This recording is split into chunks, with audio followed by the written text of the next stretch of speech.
আসসালামু আলাইকুম, welcome back to my channel. আশা করছি আপনারা সকলে খুব ভালো আছেন। আমি আজকে আপনাদেরকে তৈরি করে দেখাবো কমন কিছু সবজি দিয়ে আনকমন একটি রেসিপি। খুব মজার এই রেসিপিটি। আমি এতটুকু বলতে পারি, একবার বাসায় তৈরি করে খেলে নেক্সটে আবারও তৈরি করে খেতে মন চাইবে।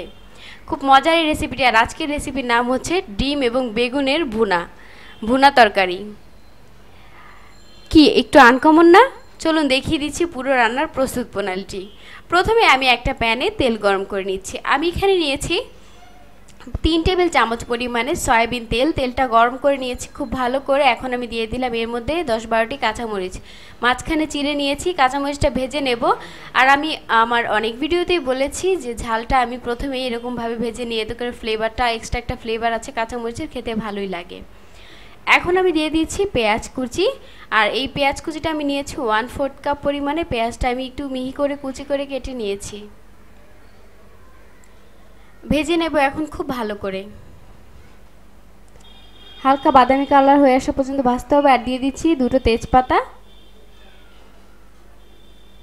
দিয়ে আবারও ভেজে নিচ্ছি। যখন এরকম হালকা বাদামি কালার হয়ে যাবে সেই পর্যায়ে আমি দিয়ে দেব টমেটো। একটা টমেটো আমি কেটে রেখেছিলাম টুকরো টুকরো করে, সেই টমেটোটা আমি এর মধ্যে দিয়ে দিলাম। দিয়ে আমি টমেটোটা প্রায় 1 মিনিট ধরে ভাজবো।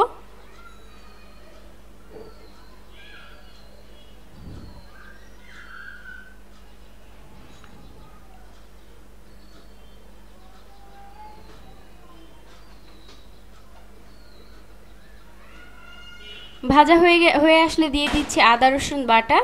আদা রসুন বাটা আমি এখানে ব্যবহার করছি 1 টেবিল চামচ পরিমাণে। আপনারা অবশ্যই আদা রসুন বাটাটা যদি আলাদা আলাদা করে ব্যবহার করতে চান সেক্ষেত্রে এখানে ব্যবহার করতে পারেন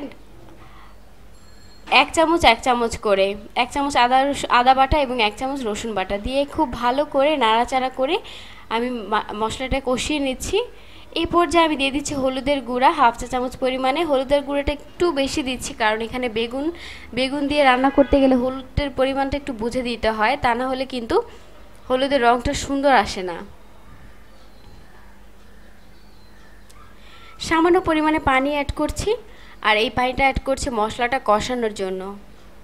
নাড়াচাড়া করে দিচ্ছি।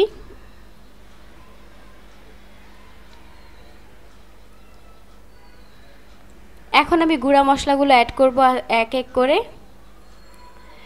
যখন এরকম বলক চলে আসবে পানিটা, তখন দিয়ে দিচ্ছি ধনিয়ার গুঁড়া দিচ্ছি এখানে আমি প্রায় 1.5 চা চামচ পরিমাণে।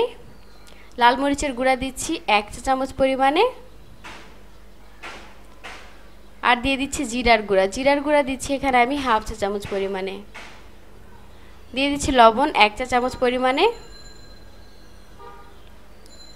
দিয়ে খুব ভালো করে আমি কষিয়ে নেব তেলটা উপরে ভেসে ওঠা পর্যন্ত।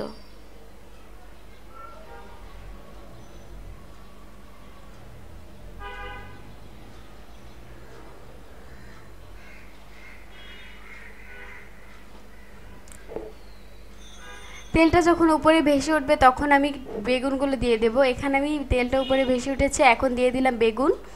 দেখতেই পাচ্ছেন আমি ছোট ছোট টুকরো করে বেগুনগুলো কেটে নিয়েছি। আর এখানে আমি নিয়েছি বড় লম্বা বেগুনগুলো, সেগুলোর দুটো বেগুন আমি এখানে নিয়েছি। ছোট ছোট টুকরো করে ভালো করে ধুয়ে পরিষ্কার করে নিয়েছি।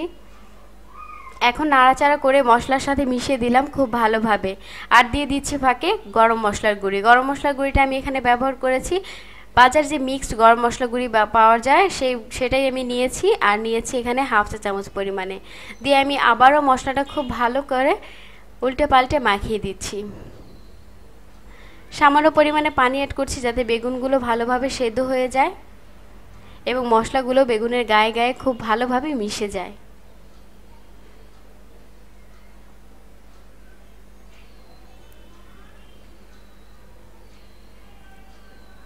দেখতেই পাচ্ছেন কেমনভাবে বলক চলে এসছে। আর বলক চলে আসলে অবশ্যই নাড়াচাড়া করে দিতে হবে। এই পর্যায়ে আমি দিয়ে দিচ্ছি ডিম সেদ্ধ করে নেওয়া। আমি এখানে টোটাল 4টি ডিম নিয়েছি। আর এই ডিমটা আমি সেদ্ধ করে 4 ভাগ করে নিয়েছি। আপনারা চাইলে 2 ভাগ করেও করতে পারেন, বাট আমি এখানে 4 ভাগ করে কেটে নিয়েছি। নিয়ে এখন উল্টে পাল্টে দিচ্ছি।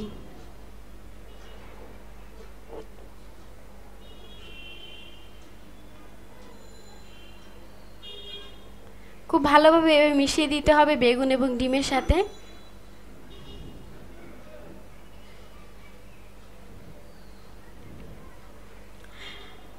এই পর্যায়ে আমি সামান্য পরিমাণে পানি অ্যাড করছি।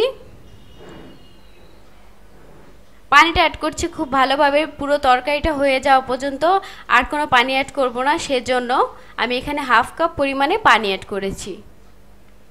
একটু নাড়াচাড়া করে দিচ্ছি, আপনারা দেখেই বুঝতে পারছেন আমি কিভাবে কাজটা করছি। এখন দেখতেই পাচ্ছেন বলক চলে এসছে, কত সুন্দরভাবে বলক চলে এসছে এবং রঙটা পরিবর্তন হয়ে গেছে। আমি প্রথমে বলেছিলাম হলুদের পরিমাণটা কিন্তু একটু বুঝে শুনে দিতে হয়।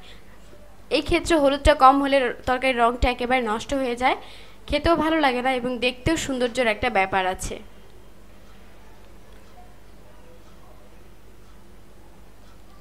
এখন এই পর্যায়ে মশলাটা একটু শুকিয়ে নেব আমি।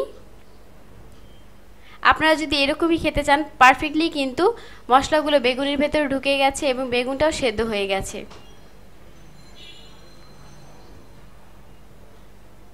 মশলাটা পারফেক্টলি শুকিয়ে গেছে অনেকটা। আমি একটু নাড়াচাড়া করে চুলা থেকে নামিয়ে নেব আর চলে যাব সার্ভিংয়ে। আসলে এভাবে করে সার্ভ করলে তো আর সুন্দর লাগবে না, তাই সুন্দরভাবে একটু সার্ভ করে আপনাদেরকে দেখাবো। তো ভিউয়ার্স, তৈরি হয়ে গেছে আমার আজকের বেগুন আর ডিমের তরকারি। কি অনেক সহজ একটা রেসিপি না, একেবারে আনকমন একটা রেসিপি। অবশ্যই আপনাদের কাছে ভালো লাগবে আশা করছি। আর ভালো লাগলে আমার চ্যানেলটিতে লাইক, কমেন্ট, শেয়ার করবেন এবং আরও নতুন নতুন ভিডিও পাওয়ার জন্য অবশ্যই সাবস্ক্রাইব করে রাখুন। আজকে এই পর্যন্ত, নেক্সটে আবারও আসবো নতুন কোনো ভিডিও নিয়ে। আর আরেকটা কথা বলতে কিন্তু ভুলে গেছি, সেটা হচ্ছে পাশে থাকা বেল বাটনটি অবশ্যই ক্লিক করে দিন।